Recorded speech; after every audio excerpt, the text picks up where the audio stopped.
Lewis Twamley, i ymyl y cwrt Cosby, mae'n disgyn. I Ben Amoun, ar ergyd yna, yn uchel. Gyn crydd gan Josh Williams i John Disney. Disney ar draws y cwrt Cosby, na mae'n syth i fewn.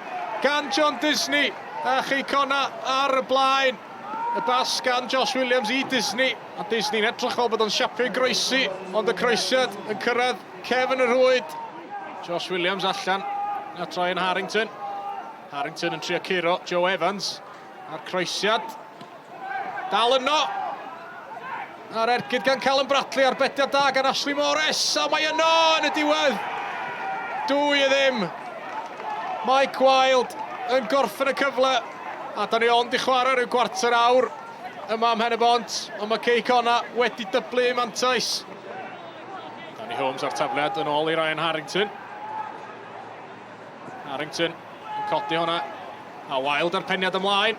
A mae disgyn yn fler. Ac mae yno Mike Hayes sy'n dathlu. Ac mae'n drydedd i Cei Connah. Blerwch unwaith eto yn amddiffyn Pontypridd.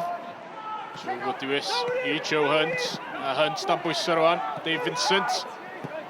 A pass lac gan Lewis. Mae Mike Hayes i mewn. A mae Mike Hayes wedi cael pedwaredd i Cei Connah. Camgymeriad erchyll gan Kieran Lewis. A'r bas na nôl ar blat i Mike Hayes. Salawu yn ôl at Vincent.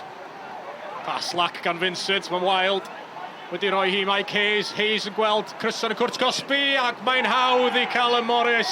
5 i Cei Connah ar blat i Callum Morris gan Mike Hayes. A hynny i gyd yn dod unwaith eto o gamgymeriad amddiffynol arall gan Pontypridd. Neil, a dominant performance from you today. Yeah, it was. You know, I can't speak highly enough for the group. You know, the players and the staff. Preparation this week's been really, really excellent.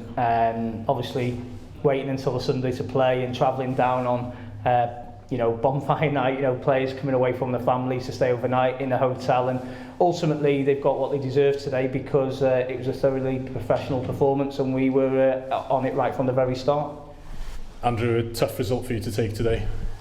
Very disappointing. Yeah, really disappointing. We didn't win our battles. We lost all the battles probably within our 18-yard box, which you can't do against Connah's Quay.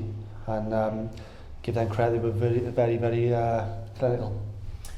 Where do you feel it went wrong for you, especially in that first half?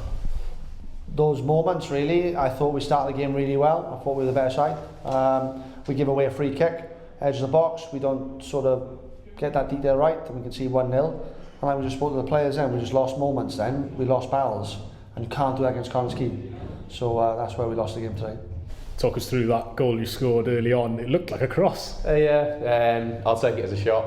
No, I'll be honest with you, it was a cross, but listen, they all count, especially with me. I don't get many goals, but I think the main thing is I told the lads who do, we work hard on set pieces here, and that one was actually off the cuff, really. We just sort of seen them open up, and me and Josh just had a little chat, and they just said, yeah, go around the wall, and I made a run, and they've not followed it, so yeah, it's good.